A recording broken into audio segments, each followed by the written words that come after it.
Hello everyone. This is my first build in public video for the webspatial program. I am actually building a 3D minesweeper, basically a volumetric minesweeper, which will be completely built as a website in webspatial, and anyone can access it through the Vision OS browser or the Vision OS application, and can play a 3D version of minesweeper in their own physical virtual space. So yeah, that's my project. I'm going to give a quick overview of the metadata of this project and the PRD for this project. Basically, it's just the first version, and the stakeholder and the people who will be following me along and building public. The problem statement is that classic games like Minesweeper don't actually need to be reimagined in 3D and put into spatial. These are all classic games, and I'm pretty sure will be well appreciated and well received by the audiences. So yeah, the main idea is to use a 3D grid made of cards in webspatial, which and use those to like create a 3D grid and create a minesweeper like experience like that using a 3D grid in 3D space.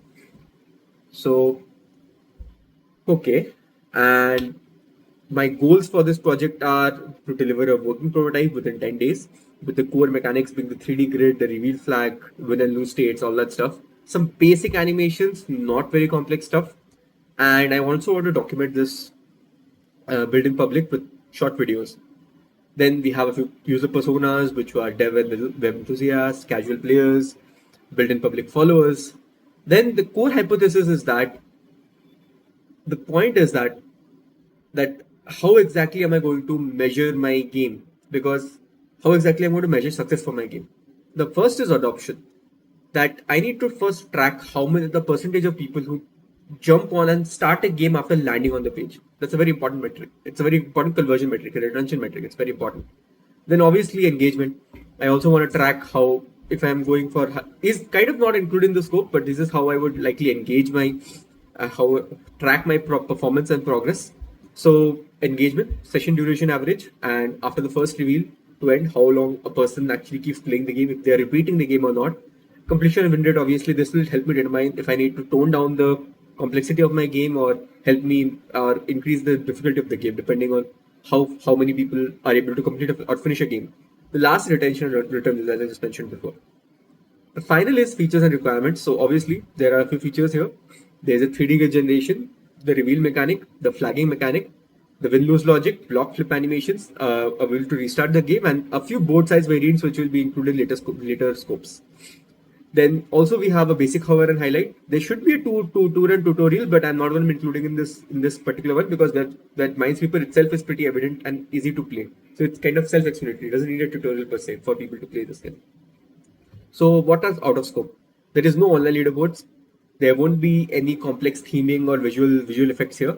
The sound effects and audio polish would be non-existent because it's a 10-day project, and we cannot really generate large cube sizes or large mines. We can't really have something like infinite minesweeper because obviously I'm using 3D cards here to simulate that 3D grid. It's gonna get unperformant very fast, and obviously we won't have any social or login features as well. So this is the user flow. User lands, sees the game, starts playing. They can play, they can click a card, flip it, they can take a flag a particular item in 3D space and everything. And I have to kind of figure out a good way to like keep the user engaged and not and occlude. The main problem I feel like we are gonna see when it comes to 3D Minesweeper is occlusion. How exactly do you hide the cards behind, and how exactly do you know what the user is focusing on and show it in a way that makes the user able to understand the complex information that a Minesweeper game presents to the user effectively. That's the main challenge, I believe, and that will be an interesting problem to solve for. The next step is, tap and click reveal block. If it's a mine, then all the mines burst. The game gets over. No complex graphics here again. And then we have long press alternate input for flags and stuff like that. And when all the non-mine blocks are revealed, you get a win state, you get a win message, whatever. And then there's obviously restart option. So this is my release strategy, and at the same time I'll also be releasing videos regarding this particular thing. That is how exactly my dev progress for this particular game, development of this game. So here you can see my brief progress report, brief like timeline and progress strategy. Then there are a few risks here. Obviously, I am not exactly sure of what sort of performance issues I might run into. So that will also be a bit of a challenge to like counter. And then what is success criteria for this functioning 3D Minesweeper game? People being able to play this directly on their Vision OS devices, a public deployment, and at least 1 or 2 short videos like alternate day or every day, hopefully every day, to be documenting this entire process. Now, what's my dev stack? So this is my dev stack. What I'm going to do is I'm going to take all the basic requirements that a quick example from the webspatial archive provides, the webspatial repository provides, which is basically the webspatial code SDK and the React SDK. And I'm going to also use i8, i18 next for internationalization and React 3 for my 3D environments in the game.